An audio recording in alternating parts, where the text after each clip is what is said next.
Oh hi, didn't see you there.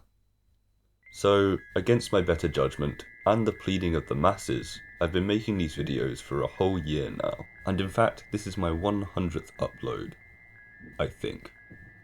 They've changed quite a lot over that time, but one thing has remained the same.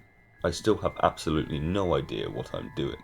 But one thing that I do know a lot more about is how to survive in the scenarios that are thrown at us in horror fiction.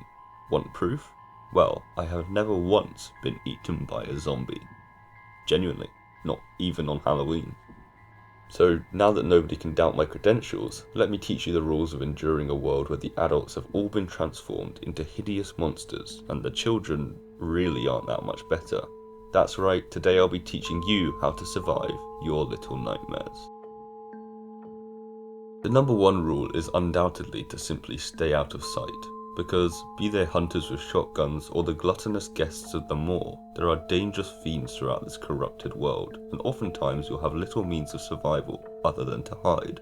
Fortunately, rule number one, if done successfully, is the only rule that you'll need to know, as to stay unseen is to stay safe when the dangers are the murderous monsters and cannibalistic adults of the twisted landscape of Little Nightmares.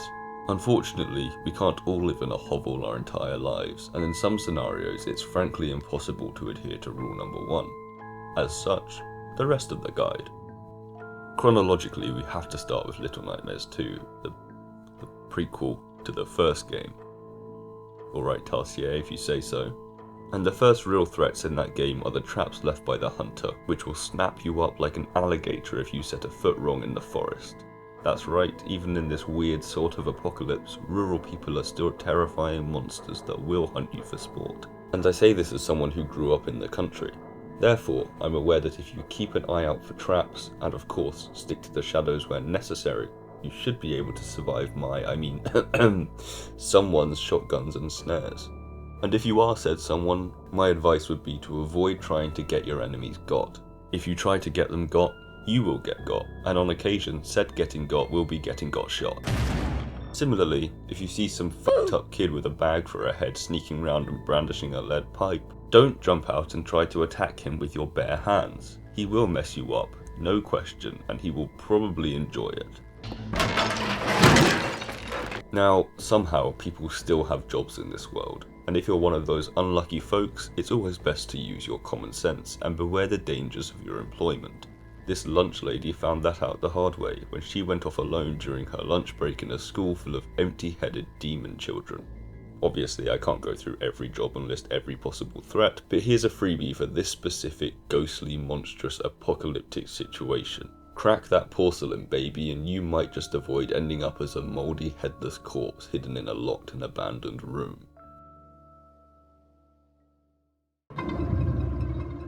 Alright, quick sidebar. If you're a creepy little spider hand, you best be leaving me to do my own thing, or I will squash you, like a butternut. Look, there's a reason that spiders are always hiding in the corner of the room, and that's because they know to mind your business, David! Also, remember to never as you're bound to run into these horrifying monsters, who manage to make the weeping angels look like, well, regular angels. The non-terrifying kind. The next piece of advice of note is to not spend your life hanging from the ceiling. Did your parents teach you nothing? You will break your neck, or maybe, just maybe, chase a small child into an incinerator where you're burnt alive in punishment. Actually, I really hope I don't have to say this, but please don't chase small children in general. Or big children. Or really anyone. What good can it do? Little interlude. Don't get addicted to those screens, kids, or you'll get square eyes. And also die. Again and again and again. It might also lead to you ignoring basic health and safety advice, such as this. Your world is fizzing with electrical sparks and you're standing in a puddle. Fetch a dehumidifier or maybe a bucket. We know they exist in this world after all. Yeah, I guess the overall rule of this mini section is just don't watch TV. I guess these guys are technically still alive, but I'm not sure that this faceless zombieism really counts, and it's probably best to avoid it either way. Wait, this is the second video in a row where I've discussed old-timey television stealing people's face.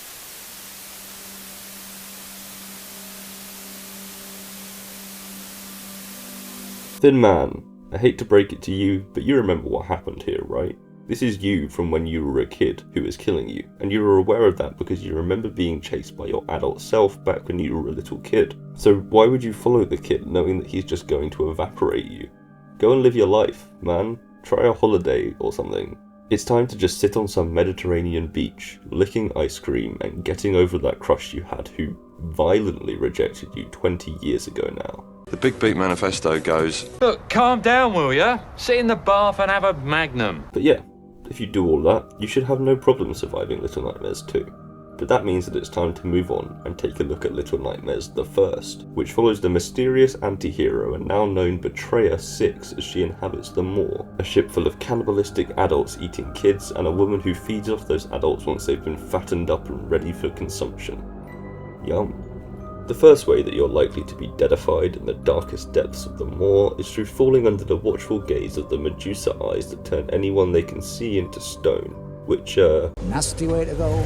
The best thing to do here is to use some kind of shield or barrier that you can move between the shadows so that you're never caught cold in that lethal light.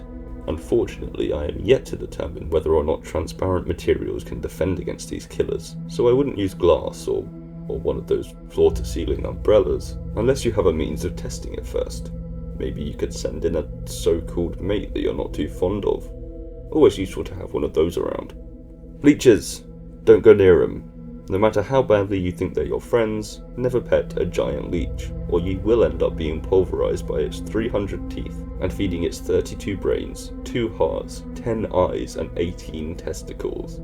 What the fuck? Why do leeches need all of these body parts? They're literally just spicy worms that live in my swamp! Regardless, if you're listening to this, you've hopefully avoided the clutches of the creepy creatures. In which case, here's a quick reminder that even boring things like long drops and electricity can kill you. So it's best to make sure that you're not just keeping an eye out for all of the scary monsters and super freak. Because you might just take a tumble down to Tombstone Town. So yeah, beware the mundane. And if you do so successfully, you'll have a chance to perish to the peculiar instead.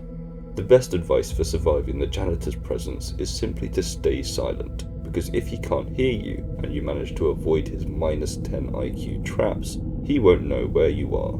Shh. Be very, very quiet. Oh, and Mr. Janitor, I would suggest that you chill out and stop sticking your arms in places where they can be chopped off. She's just one little girl, she's really not worth losing those long old spaghetti limbs of yours over. Or your life. Alright, so, you stopped that stomping and you made it to the kitchens. Unfortunately, this is terrible news, because now, instead of just slowly walking past a single blind dude, you have to stealth your way through a complex section with 2 nightmarish chefs, both of whom have working eyes. And unfortunately, there's no known way to kill these absolute techs. Luckily, if you stick to cover, you can make it through the area without being seen, other than on a couple of quick occasions. Hiding under the furniture is especially effective, as long as you keep an eye out for any footprints that you might have left, as the chefs can spot those and follow you to your location, which will often end up with you getting caught. What happens if I get caught? Ooh, don't get caught. Don't get caught. And don't get caught by the guests either, as if you've made your way out of the kitchen and into the dining rooms, you'll encounter a bunch of folks who, frankly, will straight up eat you alive. Pretty much the only thing that you have to do here is run. For the guests, well, you're already dead, seeing as you're being fed like foie gras for the lady and her pals to consume. Hey, it's the runaway kid. How's it going? Sorry to hear that you're a gnome now, but I hope that you're doing well. Oh, what the fuck? Little interlude. Don't you ever try to hurt or help Six. She's a maniac and anyone who goes near her winds up dead.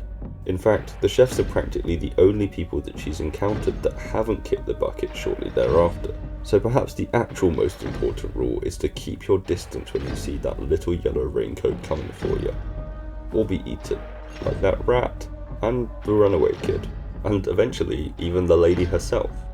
Yeah, I didn't see that coming, did you creepy old... B-I-C-T-H.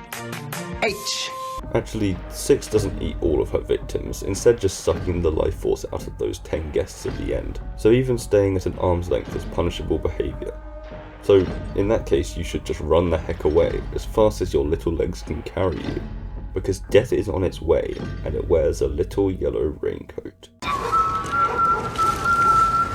Thanks for watching. I hope you enjoyed today's video, and if you didn't, thanks for sticking around anyway. Have any thoughts on this survival guide or recommendations for future videos? I'd love to hear more in the comments. And if you fancy sticking around, I will see you next time.